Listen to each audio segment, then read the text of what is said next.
Another day, another airport. It's very early and I'm not going anywhere. I'll explain myself in a second when I'm back at the car. And then for some reason the audio didn't work, so here's a little voiceover bit. I deposited a friend at the airport, and after that I was near another friend who had some audio he needed to get rid of. And he had put it outside for me to pick up. So as you can see from the code and everything, this was recorded in colder times. This was recorded in March of 2025. Enjoy the video. Right, here we are. Everything should be under this. Okay. Ooh. That's quite a lot. That's not gonna fit. Let's see how far we get. Well, I underestimated my car. Yeah, it's not the best loading I've ever done. And even the front seats are full, but it's in there. It's all in there. Well, here's a classic case of some assembly required. It comes with feet, but they're not exactly installed, are they? Oh, also no cartridge. This is a limit professional quick start turntable. It feels pretty heavy.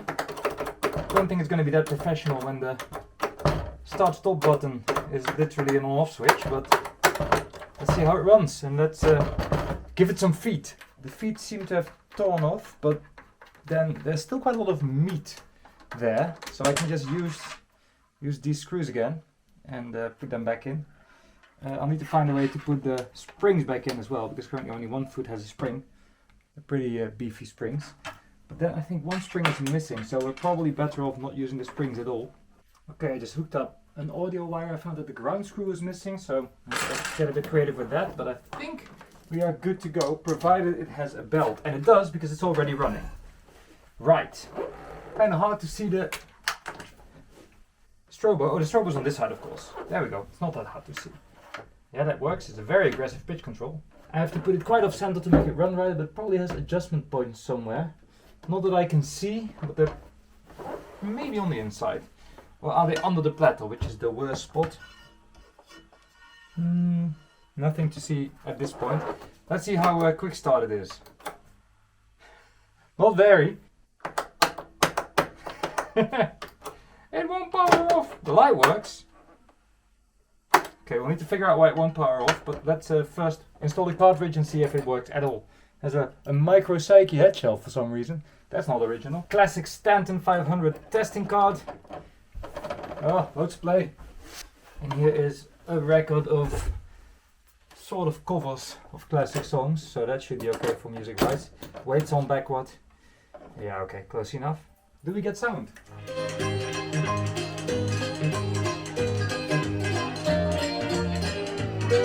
Okay.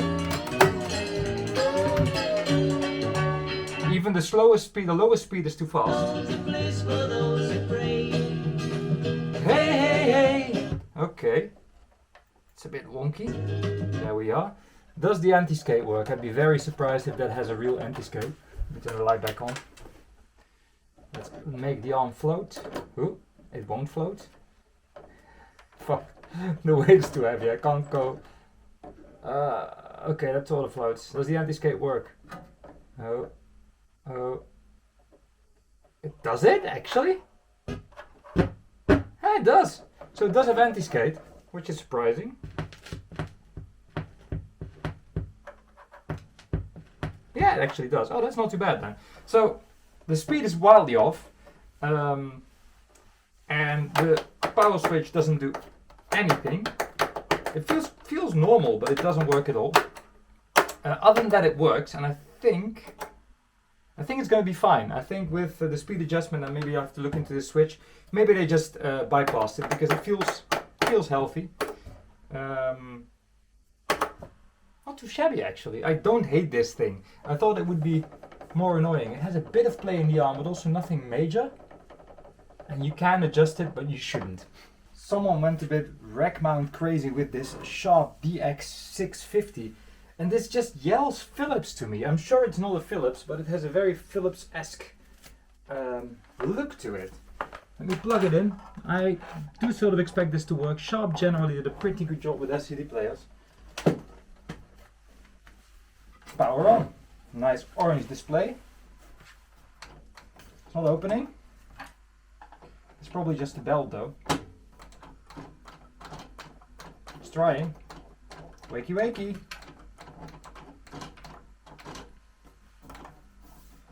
Come on man, you got this. There you go. Oh. It's waking up as you can tell. Let's not let it close all the way because it may not open up again. Okay. Mechanism is not raising and lowering properly. I guess that's play because there's an orange thingy on it. And there you go. How does it sound? Runs okay, but not completely happy. Oh, that's, well, oh no, wait. No, but still.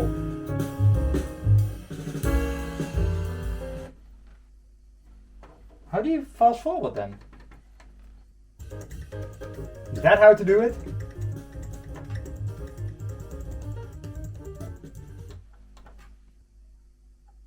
Well, now I can't get it to play, of course. That's how that goes. Track 5 seems a success so far.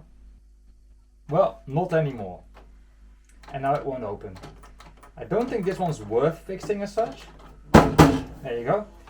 It is fixable. I think with the lens cleaner and a new belt and everything it should work, but it's a bit of a pain in the butt. You have to keep pause and up and down pressed in order to fast forward. I would think it's user error, but it actually has a little graph saying so. So this is the Sharp DX650 and it sounds like butt. Underneath that Sharp was this Yamaha CDX580. Much quicker draw. And some interesting sounds.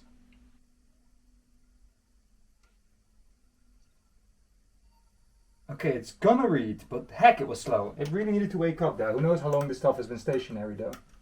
Yeah, that already sounds a lot better.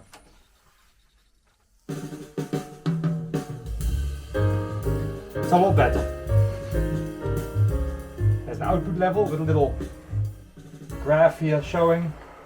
Not sure if you can see in the video, let's try, but the little thing on the bottom right of the screen showing the output level. Very slow, but very functional. Also doesn't seem too sensitive to skipping, and I feel like it's probably going to read a bit quicker this time, because it definitely needed waking up.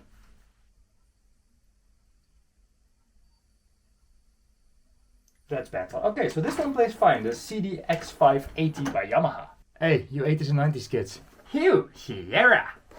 Anyway, Sierra is Belgian Philips.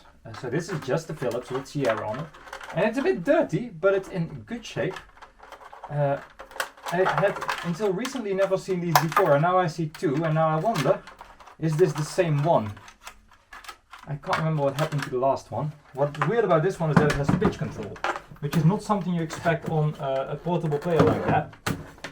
So I feel like it is there to solve a problem that shouldn't have been there. Doesn't matter, let's see what it does. These usually are pretty easy to get going. Let's see what we get. 3345, we got our Mare record. That's the original Philips adapter. Not running at this point, but the amplifier is working. So let's see why you're not running. Is it a dirty switch? Because it often is. Nope.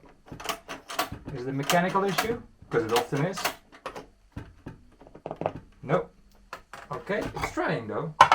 The motor is running. So what's going on here?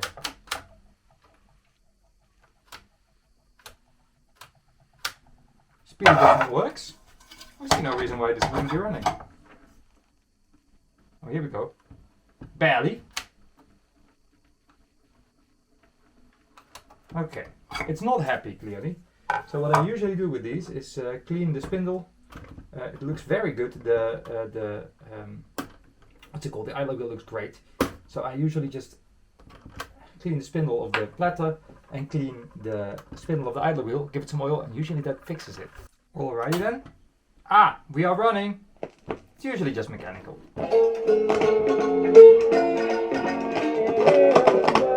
Let me clean those spots. They are right underneath this, so you don't actually have to open the device up. You can immediately feel them working, much smoother. Speed switch seems to work fine. Pitch 2, I already tested them just before I started recording again, so I think this is all it needs. There you go. Give it a bit more of a clean because I thought it should start faster, and I just found the pots for adjusting the speed at the bottom that are super easy to adjust. I wish it was always this simple. That's 30, because I want to have the pitch pot in the middle, of course, the one on the top. That's 33, and then we do 45. There's also loads of stuff in this. Got a bit dirty. Oh, oh, there we go, there we go. And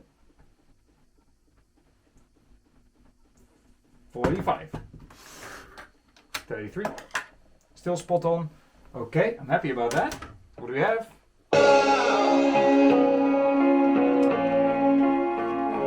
The stereo. It's got a handle. Not bad. Okay. And the auto stop works. That's all. Just need to clean. And it's technically perfect now. That is actually awesome. Original adapter. Usually you can clamp that somewhere in the speaker. Yeah, there you go. That's supposed to go there. The foam is obviously deteriorated. But other than that, this is in great shape. You can disconnect these from each other, and then you have a proper stereo. This is the Sierra 5380, equivalent to some Philips. I don't know which one.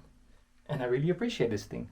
It's cheap, crappy rack system time, and these are rarely worth fixing. But yeah, there's your issue. Belts. That sounds like the record player though. Not the cassette deck. So that could be fixable then. Let's see. I can see that it wants to come off, but I can... there we go. So we have a belt. Problem with these is trying to get the belt back on is really not easy because there's no holes in the platter. So you have to sort of... The belt's not even in bad shape, by the way. You have to sort of get it around the motor and then not have it fall off the platter while you are holding the platter, well, upside down. And it really wants to come off. It really does. I don't think that's on properly. I think that's gonna fall off. Let's see. Yeah, it fell off again. Now we have to get it off again. Ah!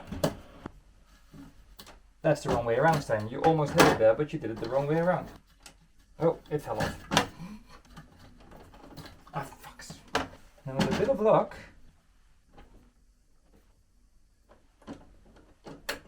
Yes! Okay, that worked.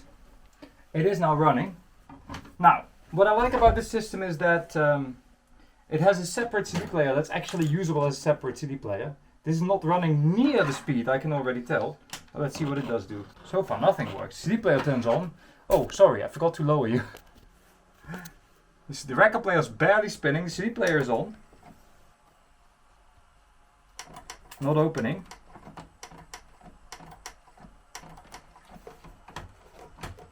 There we go. Okay, that works. Record player produces no sound. Radio produces... Ah, wait. That's a record player. One channel.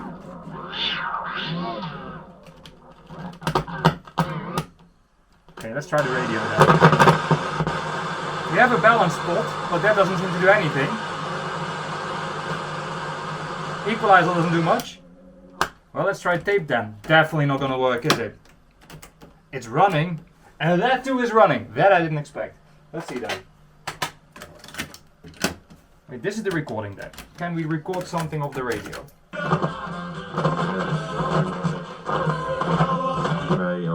Here we go. Record. That looks healthy, the running. En de spullen, ik bedoel, heb je nog een paar dozen mee naar huis genomen of dat niet? Nee, ik bestel gewoon online, dus... Kijk, praktisch. Maar de cirkel is ook een beetje rond. Okay, tape.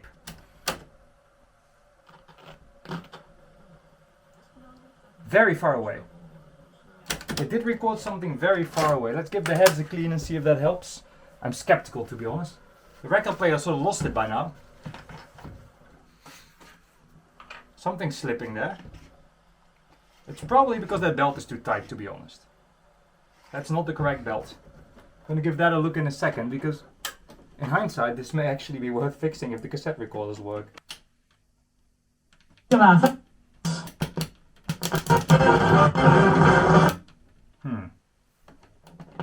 We still hear the record player. I'm not sure how to switch to CD. Do I just turn the record player off? I already did, right? So That's about as off as it's gonna get.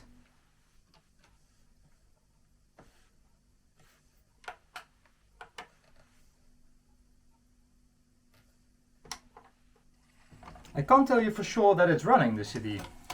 That is a bit of an issue because the display can not display very much. So I'm going to give it an original disc because that's usually a little easier to read. It's spinning. It's spinning.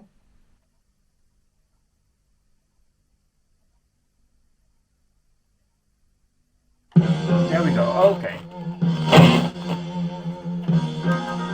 Well, we got to find a CD that is royalty free. It's definitely waking up the CD player. It now opens and closes smoothly. Sorry, it just opens smoothly. Running. Let's do track 5. We now know it produces sound. There we go. Okay. I love how it has a 10 kilohertz slider, but the speakers can't do 10 kilohertz. Equalizer doesn't seem to do much anyway, to be completely honest. And there's the equalizer.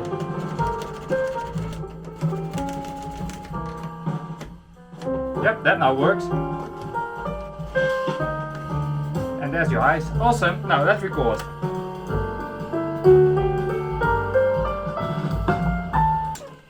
Okay, barely. Oh. Okay, in that case, let me clean these record switches. Okay. Tape, rewind. Yep. Okay, if I can get that record player to run, I'm gonna give this one a chance. Dirty heads, clearly. Okay, that was to be expected.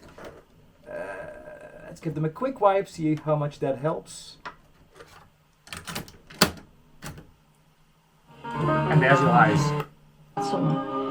So that all works. Now let's see if we can get this running with a proper belt, because by this point it's just worth it, isn't it? The cassette recorders are flawless actually. A bit dirty, but that's going to be fine.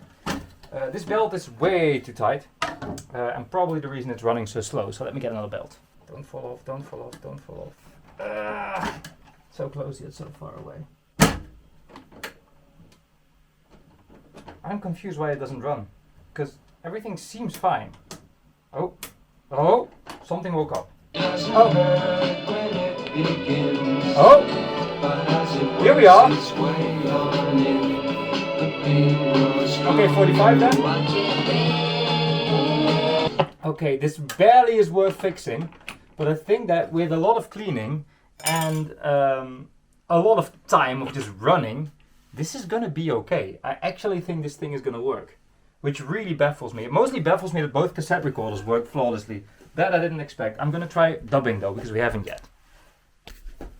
I didn't expect to spend any time on this thing, but it just, yeah, it broke all expectations, to be honest. Okay, here we go. We go to tape, and then we put this one in record, this one in play, and then we should be dubbing, yeah? It doesn't even sound too bad. It needs still a lot of work, but this still needs cleaning, clearly. Let's try high-speed dubbing.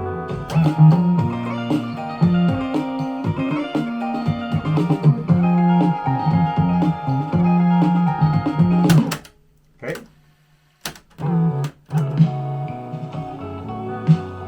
Yeah. You know what? That is very acceptable if you ask me for what this is. I'm genuinely impressed, and I'm gonna give this one a chance because it's just worth fixing. This needs a belt, although it is working better, still not completely happy. The cassette decks need a good clean, everything needs a good clean, but I think this thing is gonna turn out quite well. Hello, let's not talk about audio. Look what I found on the street, literally on the street. A Mokka Master Select from 2019. Now, it is actually almost complete. The rest of what you don't see now is in my dishwasher. The only thing missing was the filter holder, but since I have another Mokka Master that I use daily, I had all of the parts to make this one work, and the pot is there, and the lid is there. So yeah, it's in perfectly working order after I just put a power lead on it, and I'm not sure why they put it on the street. These things are 250 bucks. Okay, Anyway, this one is going to stay because it's red and awesome. My other one is silver, and that's going to go to a friend because she prefers the silver one. I prefer the red one. I just need to find another filter holder. So that's kind of cool. Also, I was gone a bit. Nothing bad, actually a lot of good. I did a lot of trips, traveling, seeing of friends, and you know, the whole burnout thing. I had to make sure I didn't overstimulate my brain. So I decided to not worry for a bit about this channel or Tour de Meuse. I will catch up on both of them, and as you see, I've already caught up on this one now. I hope you enjoyed this video. There will be more coming, obviously. And my apologies for the delay. I hope you have a great summer, and I'll see you in 2 weeks. Bye bye.